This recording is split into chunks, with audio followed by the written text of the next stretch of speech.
Welcome back नाज़रीन। Programme के इस हिस्से में बातचीत करेंगे जुडिशल जो पैकेज की बात हो रही है, कॉन्स्टिट्यूशनल पैकेज की बात हो रही है, जजेस की तादाद बढ़ाने की बात हो रही है सुप्रीम कोर्ट में, और इसके साथ साथ जो है कि जुडिशल कमीशन ऑफ पाकिस्तान का इजलास भी सितंबर 13 को तलब किया गया है। तमाम पांचों हाई कोर्ट्स के चीफ जस्टिस साहबान को ख़त लिखा गया है चीफ जस्टिस ऑफ पाकिस्तान की जानिब से कि आपके यहाँ जितनी भी इस वक्त जजेस की असामियाँ खाली हैं उनको फिल करने के लिए आप मौजू जो उम्मीदवार या नाम है वो supreme court of Pakistan judicial commission of Pakistan को वो भेज दें।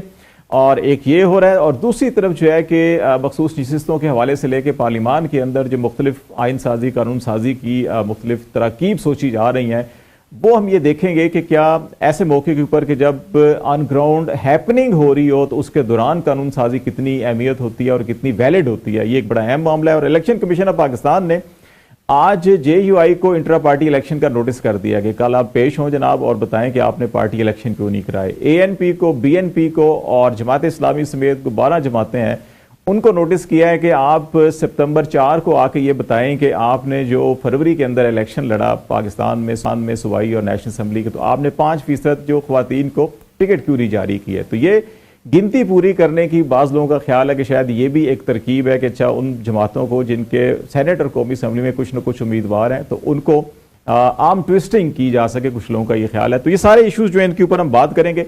आबिद ज़ुबैरी साहब हमारे साथ हैं, कानूनदान और सुप्रीम कोर्ट बार एसोसिएशन के प्रेसिडेंट भी रह चुके हैं। ज़ुबैरी साहब बहुत शुक्रिया आपका।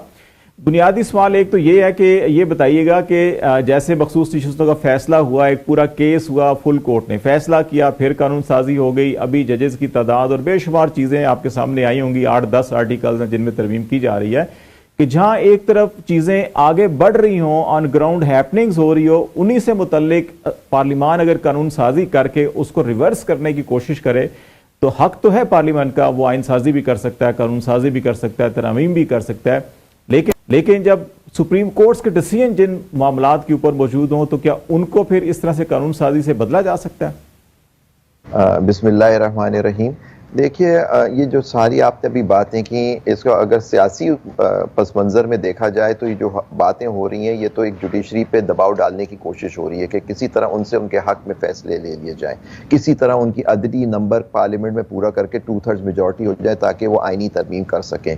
इनके पास अभी वो अददी नंबर पूरे नहीं हैं और वो उनको जबकि कुछ फैसले उनके हक में आए हैं सुप्रीम कोर्ट से कि जो नून लीग के कुछ लोगों को नशिस्तें PTI से लेके नून लीग की को नशिस्तें दे दी गई, तो इस तरह से हर तरह से कोशिश हो रही है कि किसी तरह वो अददी नंबर उनके पूरे कर दिए जाएं। तो लेकिन मैं समझता हूं कि देखिए, आइन की तरमीम के लिए तो दो तिहाई अक्सरियत की ज़रूरत होती है दोनों हाउसेस में, और वो इनके पास अभी है नहीं।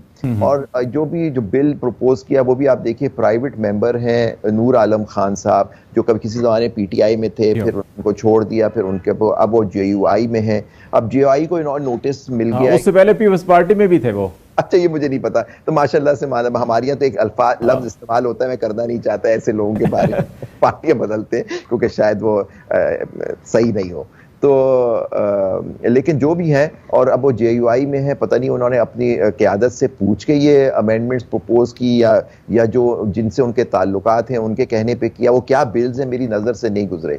लेकिन आप देखिए कि सारी जो कोशिश हो रही है किसी तरह अदलिया को अपने मातहत कर लिया जाए। अब आप मखसूस नशिस्तों केस पे आज तक वो इम्प्लीमेंट नहीं किया, फिर आपने देखें कानून साजी की गई, जबकि वो भूल गए ये लोग जो पार्लियामेंट है कि आइन की और कानून की तशरीह करना सिर्फ और सिर्फ अदलिया का हक है। और जो अदलिया एक दफ़ा कह देती है कि आइन और कानून का मतलब ये है, तो पार्लियामेंट उस पर ये नहीं कह सकती कि जी हम सुप्रीम हैं, हम बालादस्त हैं, हमने जो कानून बना दिया उसे कोई कुछ नहीं कर सकता। ये अजीब एक बहस छिड़ी हुई है हमारी यहाँ, जबकि जो कानून है बनाना उनका हक है, बिल्कुल वो मुकन्नन है, वो कानून भी बना सकती है, आइन में तरमीम कर सकती है, आइन भी बना सकती है लेकिन वो कॉन्स्टिट्यूट बात। लेकिन जहां सुप्रीम कोर्ट ने तशरीह कर दी हो, खासतौर पर मखसूस नशिस्तों के केस में आर्टिकल 51 और 11 जजों ने यह बात कही हो कि ये नशिस्तें PTI की थी, तो मिस इंटरप्रेट किया गया बल्ले का डिसीजन सुप्रीम कोर्ट का चीफ जस्टिस साहब। अच्छा ज़ुबैरी साहब, अभी गुज़श्ता दिनों चीफ जस्टिस साहब ने केस में हियरिंग के दौरान ये भी कहा कि जी पार्लियामान का इख्तियार है कानून साजी आइन साजी का, और अगर वो चाहें तो अदालती फैसलों को रद्द भी कर सकते हैं, ख़त्म भी कर सकते हैं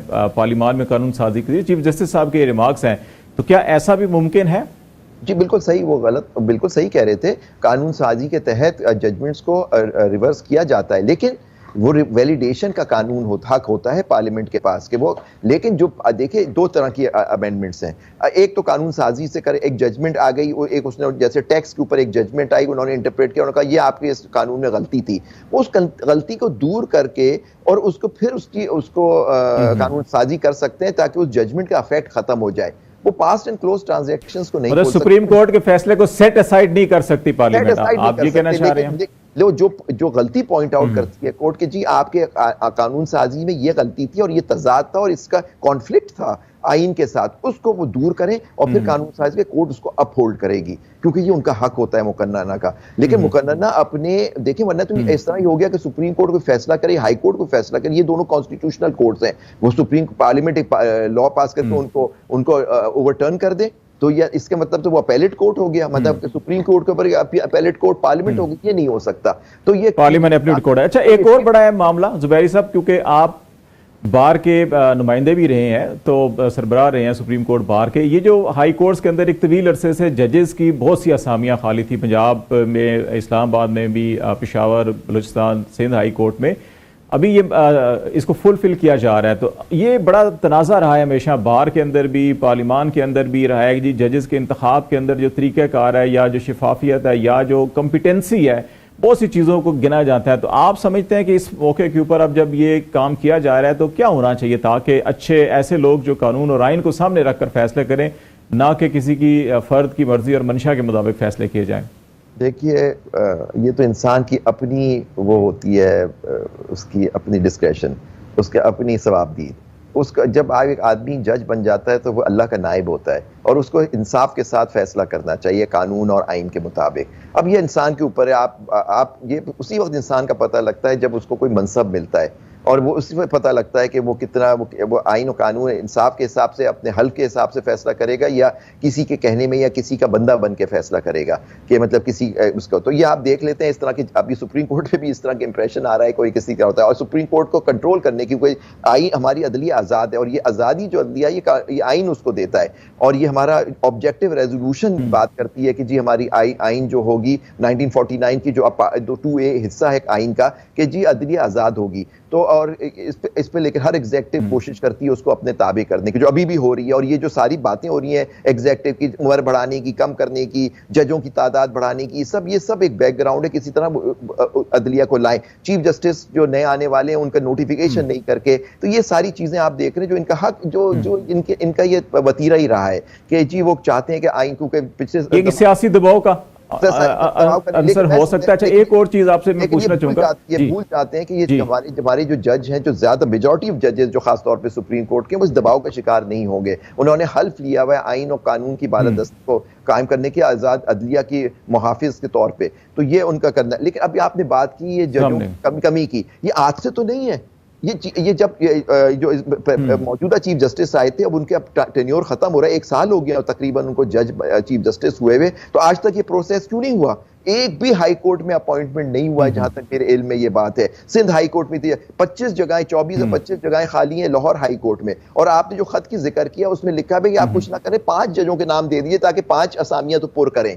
तो देखिए अब ये एंड में क्या किया जा रहा है। तो देखिए ये प्रोसेस होता है, चीफ जस्टिस होते हैं, ये बड़ा, और जो सिलेक्शन होती है बड़ा इंपॉर्टेंट होता है, क्योंकि आपको सही इंसान को अपॉइंट करना है, क्योंकि उसने फैसले करने, उसके काफी अरसे उसको जज रहना है। तो अगर आप गलत लोगों को बनाएंगे तो फिर फैसले भी उसके हिसाब से आएंगे। तो ये बड़ा बर्डन है। अच्छा, एक चीज और मुझे बताइएगा जुबैरी साहब, एक चीज मुझे बताइएगा कि ये इस्लामाबाद में पहले भी 2022 में दिसंबर में इलेक्शन होने थे बल्दियाती, और एन 1 हफ्ता पहले कानून साजी की गई और 3 दिन पहले इलेक्शन मुलतवी कर दिए गए। अभी फिर शेड्यूल अनाउंस है, आज लास्ट डेट है नॉमिनेशन पेपर जमा करवाने की, लेकिन गुज़श्ता रोज़ सेनेट और उससे पहले नेशनल असेंबली में कानून बदल दिया गया इस्लामाबाद बल्दियाती इलेक्शन एक्ट का, और फिर अभी ख्याल ये किया जा रहा है कि शायद इसको फिर मुलतवी किया जाएगा। तो ये जो अमल होता है कि एक दफ़ा जब इलेक्शन शेड्यूल अनाउंस हो जाए तो उसके बाद इसको छेड़छाड़ जो की जाती है कानून साजी के जरिए, कितनी वैलिड है ये?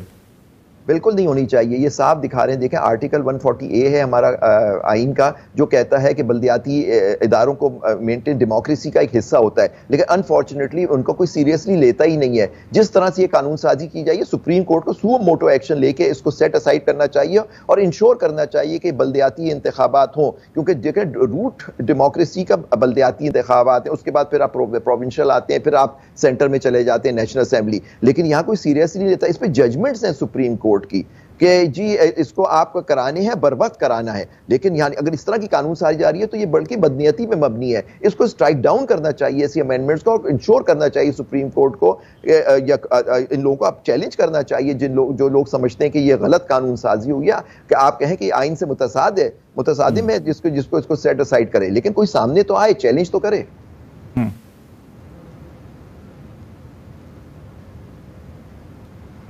जी बहुत शुक्रिया। आबिद ज़ुबैरी साहब हमारे साथ बातचीत कर रहे थे सुप्रीम कोर्ट बार एसोसिएशन के। और इस वक्त पाकिस्तान के अंदर जुडिशल कॉन्स्टिट्यूशन पैकेज की बात हो रही है, बहुत सारी कानून बदलने की बात हो रही है, एक ऐसे मौके के ऊपर जब पोलिटिकली हैपनिंग भी बहुत ज़्यादा हो रही है, और उनका नुक्ता नज़र यही था कि ऐसे मौक़ों के ऊपर जो है कि ये इस किस्म की कानून साजी जो है कि वो पार्लियामान और अदलिया को आमने सामने या दबाव डालने वाली एक बात होगी। आज तक के लिए इतना ही। खालिद जमील को इजाज़त दीजिए। अल्लाह हाफिज़।